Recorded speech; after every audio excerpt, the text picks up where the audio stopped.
Hello everyone and welcome to MJ Central, and in today's video we're going to be talking about the real reason that Michael Jackson was acquitted. So without further ado, let's get started. Now everybody, this video and this title of the video, it is not a clickbait video. I will be going over the facts as to why Michael Jackson had his acquittal and what the media was trying to hide from everybody. But everybody, the book is back because there is a lot to cover and I don't want to miss out anything. So on June 13th, 2005, Michael Jackson was acquitted in his trial with 10 counts, some counts being child molestation, conspiracy, and giving alcohol to a minor. Now, when Michael Jackson had his acquittal, the media, they were trying to figure out how could this happen? How could this jury let Michael Jackson go? Just people who are following the channel on TV or just people in general of the public, they're like, oh, how could Michael Jackson be acquitted? Well, everybody, that all starts with the media. The media, ever since, Michael Jackson broke all those records, ever since he broke the Beatles records, the Elvis records, ever since Thriller became the best-selling album of all time, the media was out to attack Michael Jackson. And why, you might ask, why is the media always there to attack Michael Jackson? Is because whenever they bashed Michael Jackson in the press or on TV, if it's on TV, then that's when they get the amazing views. They're getting so many views for that. The ratings are going all the way up.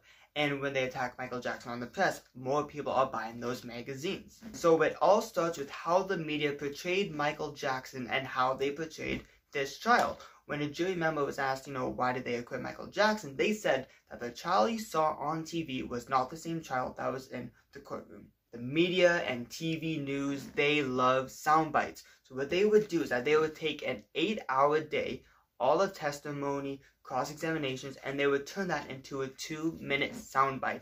It is impossible to cover everything that was said, every allegation, every testimony, every cross-examination, and to break that all down to just 2 minutes. You're going to be missing out on way too much to tell everybody the full story. And as you guys may know, there was no cameras allowed into this courtroom. Even when they read the verdict, it was just the audio. So how is everybody, the general public, supposed to know what is going on in the courtroom if there was no cameras? So the media, like I said, they would do sound bites, take an 8-hour day and make it into a 2-minute soundbite. Ever since Michael Jackson was arrested, even before the trial actually began, when there was not enough information at all about the trial that was about to happen, and the prosecutors, they weren't even saying any information yet, TV stations were already giving out Michael Jackson specials about the allegations, yet there was no information available. One last thing about the media, and I will be talking about this a little bit later, is that the media would only report on the prosecution. If the accuser was testifying, they will go out after he's done and say everything that the accuser said, but they will not say what happened afterwards because they weren't there. They would not talk about the cross-examination. So when Gavin Arvizo was talking about all this stuff about what allegedly happened, and when Tom Mesereau, Michael Jackson's defense attorney, comes up to cross-examine him and make him explain all of his lies, the media was not there and they never reported it, which showed Michael Jackson in a very guilty way in the press. The media was so obsessed with the Michael Jackson trial that a terrorist attack in Turkey went almost completely unnoticed. The only thing that really happened was CNN showed a news conference of George Bush and I believe somebody from Turkey. But that was all that they said about the terrorist attack. They were so interested in this Michael Jackson trial, a terrorist attack went unreported.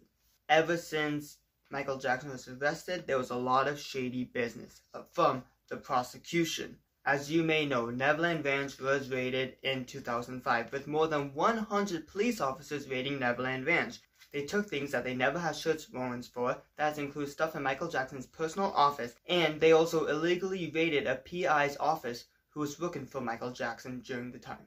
After Tom Stanton released the dates of the alleged child molestation, he found out that the family had actually recorded a rebuttal video.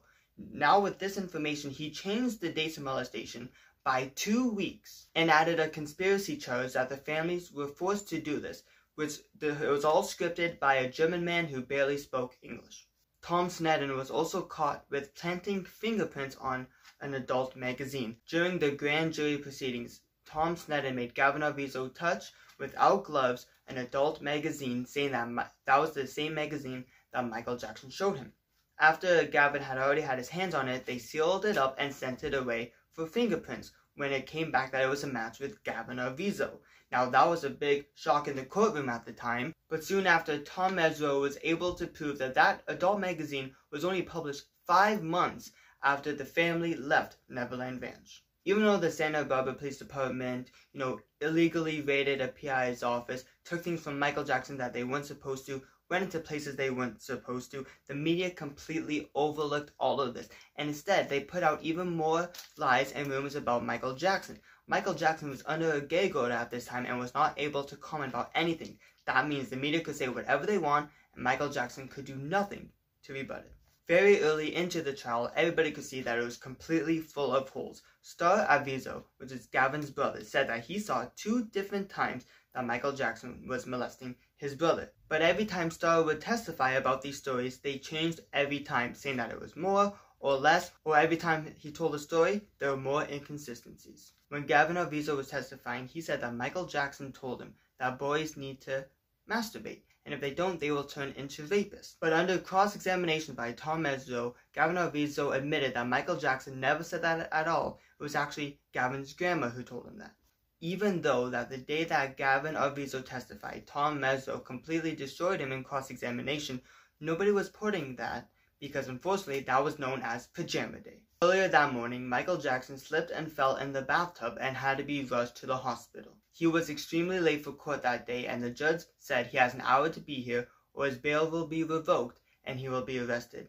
Knowing this information, Michael Jackson quickly went from the hospital to the courtroom, and unfortunately he was still in his pajama pants because he never had enough time in the morning to get fully dressed. And that is all that the media talked about for weeks. All they talked about and kept calling it Pajama Day. Grab your pillows. Nancy Grace would say, grab your pillows because today is Pajama Day. They would never talk about why Michael Jackson showed up in his pajama pants. It was only until the end of the day when an official spokesperson for Michael Jackson made a statement as to what happened that day. But that wasn't really reported by the media. For the media, with Michael Jackson arriving in pajama pants, that was the perfect way for the media to not talk about the cross-examinations. And they did that repeatedly, even discussing whether Michael Jackson was wearing wigs, discussing the jewelry that he would wear on his jackets. They would do everything they can, make any story they can, to not talk about the cross-examinations, only show the prosecutor's point of view. Now it was the mother's turn to testify, and this mother was a completely disaster for the prosecution. She was testifying for a large part of the conspiracy charge, saying that she was a prisoner at Neverland for a certain amount of time, although it was proven with receipts that she went on to go to 3 shopping sprees and spas, all during the time that she was supposedly held captive at Neverland. The prosecution, completely seeing the case crumble before their eyes, they decided to bring in the prior bad acts, which would allow the prosecution to bring in the allegations from 1993. As we know about the 1993 allegations, Michael Jackson settled the civil suit and Jordan Chandler refused to testify in a criminal trial. No charges ever came to Michael Jackson. Now with these prior bad acts, the jury was to hear about 5 other people who said that they were touched by Michael Jackson. Most of these stories came from people known as the Neverland 5, and those were people who worked for Michael Jackson at Neverland Ranch. But once they were terminated for stealing personal belongings from Michael Jackson, they went to the press and said nasty stories of alleged molestation that they saw. Michael Jackson ended up suing them and won, and some have still yet to pay Michael Jackson. One of the 5 alleged victims was Jordan Chandler, but Jordan Chandler fled the country and said that he would take legal action if people wanted him to testify. Once the jury heard about the 5 alleged molestation victims, they actually did come to testify, but for the defense, and they all said that they were never touched by Michael Jackson. Now, once the prosecution rested their case, the media lost attention to the trial. They would go days without reporting on the defensive side. Now, the defense put on a really strong case, bringing in other alleged victims who all said that they were never touched, and even brought in other celebrities who have been used by the Arvizos, including Jay Leno and Chris Tucker. Once it was time for the verdict, every news station had somebody saying how Michael Jackson was going to be convicted, including Nancy Grace, who went on the record to say that she would eat crow if they don't get this man on something. And as you guys know, for the 10 counts, Michael Jackson had 10 not guilties with 4 not guilty misdemeanors. And once Michael Jackson was acquitted, you had people like Nancy Grace, Diane Dimond, and Tom Sneddon say that the reason why Michael Jackson was acquitted was because of the celebrity factor. Now everybody, I don't think the celebrity factor played a part at all. The jury did say yes. For the first couple of days seeing this megastar walk in, okay, it was a little bit, it's out of the ordinary. You don't always see somebody as famous as Michael Jackson. But you also had other jury members saying that they wanted to convict a superstar because they feel like everybody should be treated the same. But after hearing all of these allegations, after all of these testimonies, they knew that they had to acquit. So everybody, I'm going to talk about some key takeaways from this video. How ever since Michael Jackson was arrested, or when the Neverland Ranch was raided, the media already went into overdrive to produce anything bad they can against Michael Jackson. Why? Because they know that they can get their views, ratings, and money with, unfortunately, dehumanizing him. They would take an 8-hour day for a 2-minute soundbite. They would not explain the cross-examinations. All they would go by is whatever the accuser said. They would show nothing in defense to Michael Jackson. They illegally raided a PI working for Michael Jackson. Tom Sneddon illegally planted fingerprints on an adult magazine just for it to be revealed that it was released 5 months after they left Neverland. Janet Arvizo said that she was held captive at Neverland, even though during that time she went to 3 shopping sprees and spas. The prosecution brought in 5 other alleged victims and people who allegedly saw the abuse happen, just for the alleged victims to say that nothing ever happened and that they were never touched. This includes Brett Burns and Macaulay Culkin. Gavin Arvizo saying that Michael Jackson said that they have to masturbate so they won't turn into rapists, just for Gavin to admit that it was actually his grandma who said that. Tito Jackson said this himself. He said people are going to be like, oh my god, how could this happen? Is that because the media did not portray Michael Jackson in a good way at all? Ever since the beginning, they knew that they wanted to humanize him as much as they can so they can get their ratings and they can get their money. And what did that lead to? That led to Michael Jackson not having a fair trial at all. You want to see Tom Sneddon saying that Michael Jackson had a fair trial. What other fair trial are they only showing the prosecution? In the recent trial of Johnny Depp and Amber Heard, it was a completely televised trial. You got to see both sides very clear. But for the Michael Jackson trial, all you heard was the prosecution. They would not talk about the cross-examinations and they would hardly report on the defensive side. People want to talk about celebrity justice. I want to talk about celebrity injustice. How there was more cops on this case than there is for serial killers. Wasting millions of dollars of taxpayers' money for a case that should have never been brought. In the description below, I will be putting a link to an amazing video where you could get more information. It's a great watch and a great listen. But everybody, to sum things up, on this day, Victory Day, Michael, I want to say I am sorry. I am sorry for what you had to be put through. I'm sorry for what they put you through and what they are still putting you through.